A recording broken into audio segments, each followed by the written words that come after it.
जय श्रीमन नारायण। आज मैं भोले बाबा का एक गीत गाने जा रही हूँ, जो कि भोले बाबा का शादी विवाह जो हो रहा है, जो विवाह में गाया जाता है। तो भोले बाबा दूल्हा बन के पर्वतराज हिमालय के यहाँ आ रहे हैं। सखियाँ गौरा जी को सजा रही हैं और सोच रही हैं कि अब मैं बारात देखने चलूं। तो इसी समय सखियाँ गाने लगती हैं, वही गीत मैं गाने जा रही हूँ। आप इसको सुनिएगा, शेयर कीजिएगा, लाइक कीजिएगा, सब्सक्राइब कीजिएगा और कमेंट बॉक्स में जाकर कमेंट कीजिएगा, बताइएगा हम कैसा गा रहे हैं।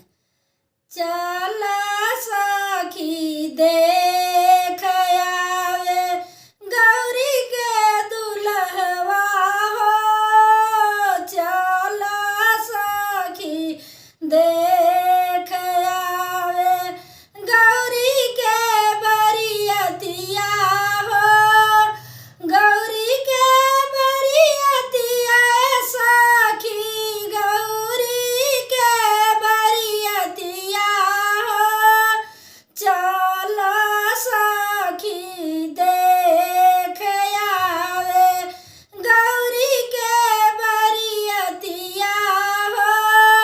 बसहा चढ़ल शिवाइल दुल्हवा, बसहा चढ़ल शिवाइल दुल्हवा, भूत बैतल संग सथिया हो, भूत बैतल संग सथिया हो, चला सखी देख आवे गौरी के बरियतिया हो, चला सखी देख आवे गौरी के बरियतिया हो।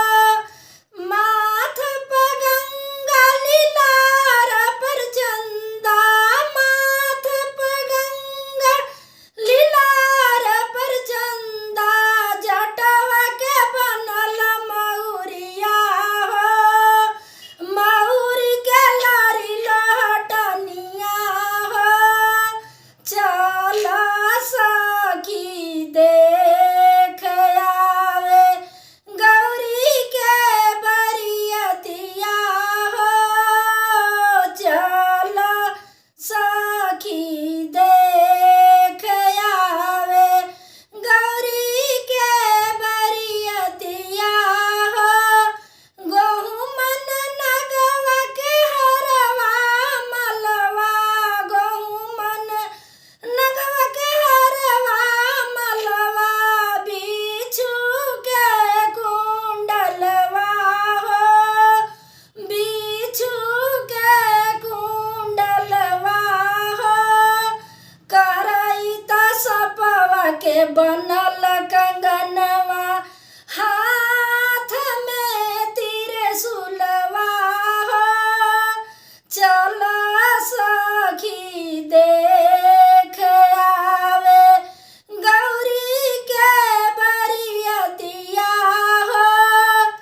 बाघ के छाला हाथ का पाला, बाघ के छाला हाथ का पाला, संग में भूत बैतलवा हो, संग में भूत बैतलवा हो, भूत प्रेत सब नचैत आवे, उड़ैत आवे भसमिया हो, भूत बैतल सब नच